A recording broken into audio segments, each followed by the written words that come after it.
Hello. Good morning. Gawa na naman kami ng salad. Di beetroot. Beetroot. Like this. For salad. Salad sa mga Arabo. Mayroon kaya ni sa Pilipinas? Dahil wala, no? Na, ate. Nakakita ka sa Pilipinas? Na. Beetroot?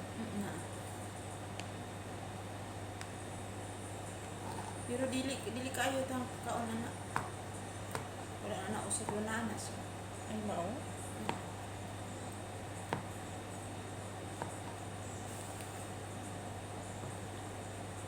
Di ba kasi uso sa atin yung mga salad-salad, di ba? Oo.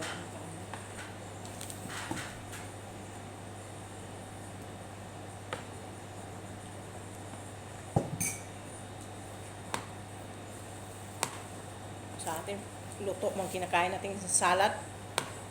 Dito, hilaw man. Dito, no? Okay, mingon bitotag ka ng ingon ka ng paborito ba na ako ng salad na nangka. Tutuon ng nangka bago yung salad. Sibuyas ramay mo hilaw. Maong bitaw, no? At saka yung gata.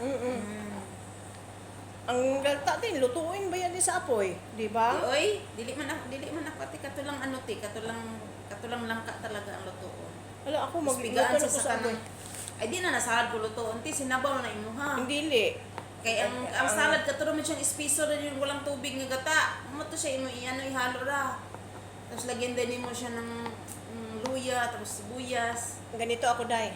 Pag maingon kang salad o ka ng langka, di ba, lapuhan pa man siya, di ba? Then himayin siya, linisan siya. Pagkatapos ato, katong gata niya, Day, ipabuka na ko tong puro. Yung puro siya. Dili ni masalad, kaya giluto ni mo. Luto, kasi takot akong mga bata mo kumain eh.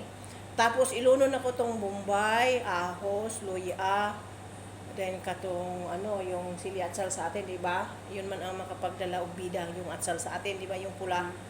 O din pagkaluto ato, habang nagbukal siya, anuhon siya kanang usay nga timplahanan nimo. Yun na, di ilunod na ko yun. Kunting langka. Ganun ko, Day. Ayaw ko dong dili lutuon, Day, kay maglain man akong kabuhian ng gata Kaya nga. kay paborito man ko ng gata dyan na purte. Na, ikaw kay wala pa man ka mag-abot ra gyud ang panahon, Day, nga mag-edad ka. Maglain imong kabuhian ng gata.